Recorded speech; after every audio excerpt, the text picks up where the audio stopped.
Welcome to Open for Business, the Gallatin Valley's only local business and consumer talk show featuring Tom Eaglehoff, the Man Entrepreneur Magazine radio called the leading authority in the United States for doing business in small towns. Here he is, speaker, author, small business consultant, and Mrs. Eaglehoff's favorite son, Tom Eaglehoff. All right, welcome everyone. Open for Business. We air every Saturday live from 11 a.m. to 2 p.m. Mountain Time on AM 1450 KMMS in Bozeman, 1340 KPRK in Livingston, Montana. If you'd like to be a part of the big broadcast, go to KMMSAM.com and click Listen Live. The call-in number during the show, 406-522-TALK, 406-522-8255. I'm here, you're here.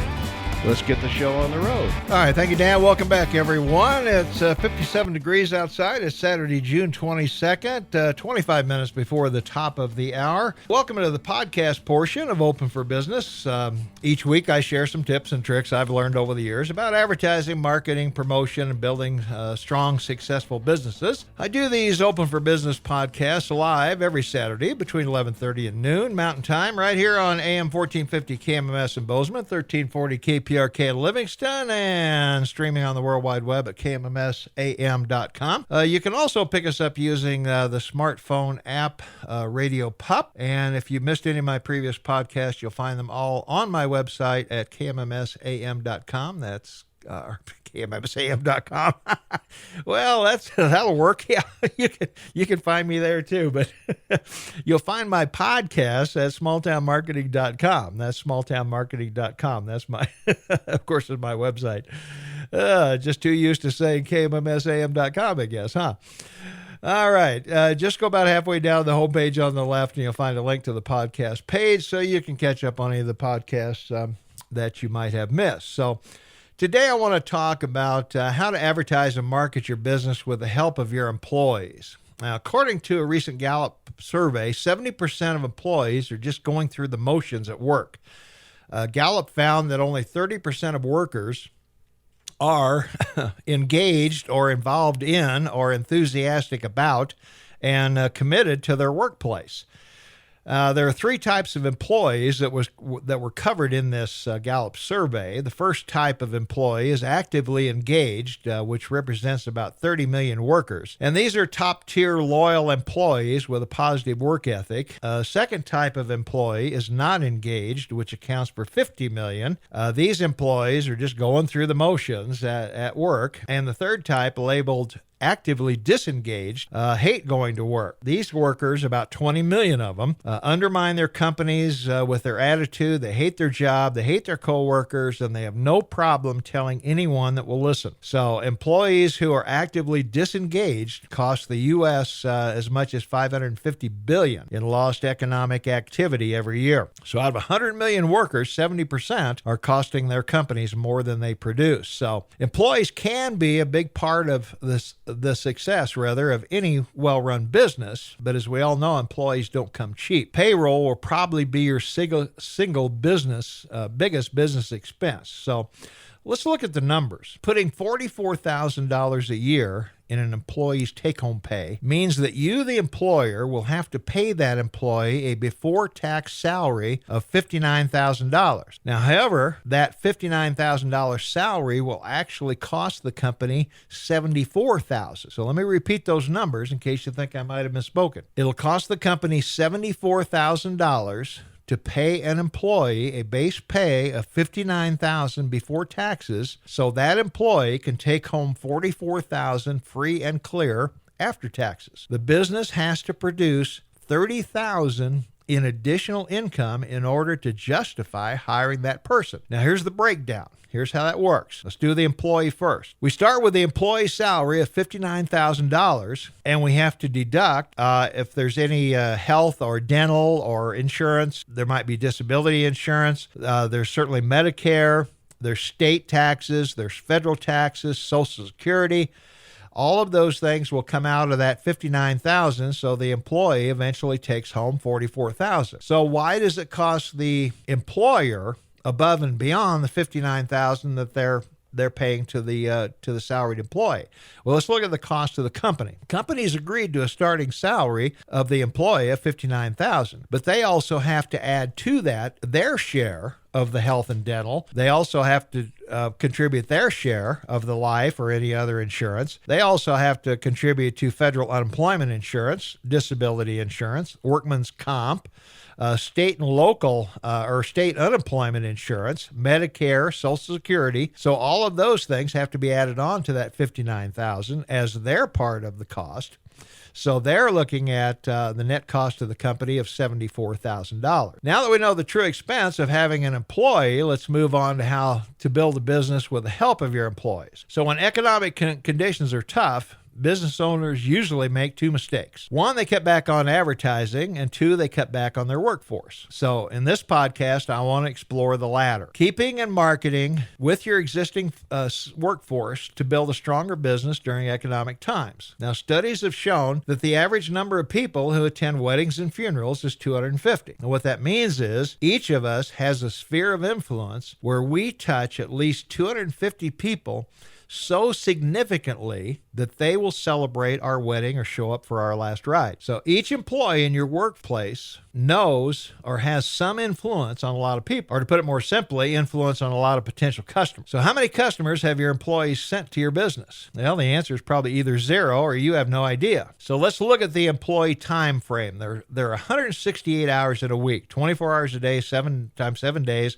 168 hours. Each employee spends 40 hours with you at your business, and they spend another 40 hours sleep. The other 88 hours, over twice the time they spend with you, they spend out in the world interacting with other people. They have hobbies, they do sports, they attend church, they donate time to kids, charity, too many other activities for me to mention today. So what are they saying about your business during those 88 hours? Well, I hope they're actively engaged in telling people how lucky they are to work where they do, and about how well they're treated and appreciated for their efforts. Or they could be actively disengaged, telling people that you're the worst boss they've ever had, that your products and services are substandard, and they're looking hard for another job. So each person they tell will in turn tell at least one other person whenever your business comes up in conversation. And unfortunately, they'll probably tell more than one. So let's take a minute and examine the power of a single employee. What if each employee brought in just 5 brand new customers? What would that do for your business? Put yourself in the employee's shoes for a minute. What is the dynamic between the employee and the company? If the employee works harder and the company does better, in most cases, the employee won't see another dime. So isn't there incentive to work just hard enough not to get fired? Most employees don't understand the cause and effect of their efforts. They don't seem to understand that increases in profit are where raises come from. It's where benefits come from. So don't blame them for this fuzzy logic. In most cases, employers only share financial information when the company's on the verge of collapse. And by that time, about the only option left is layoffs and cutbacks. So let's look at the power of employee incentives. Consider a different scenario. All employees have business cards and have an incentive to pass them out. If a new customer comes in and buys something, the employee that sent them in receives something for contributing to that sale. It might be points the employee can save and cash in later in the form of paid time off or prizes of some kind. Or the great thing about these kinds of incentives is they pay for themselves in the profits and increased business. And they give the employee a feeling of ownership and control in the business. Next, encourage employees to be active in the community. Pay their dues to Kiwanis or Lions or Rotary. Show them that networking can benefit their paycheck and your business at the same time. They'll be exposed to a whole new group of people and contacts they would not otherwise have made. They'll become more confident and business savvy from the experience of interacting with people with varying experiences. Keeping, training, and motivating good employees through these recession times will pay off when good times return. And good times will return faster for your business than your competitor because you'll have confident, knowledgeable, motivated, long-time employees. And that's the kind of company customers are looking for. So employers worldwide seem to have the same complaint. Why can't I find good employees with a positive work ethic? Well, is this statement really true? This was common complaint when old-timers,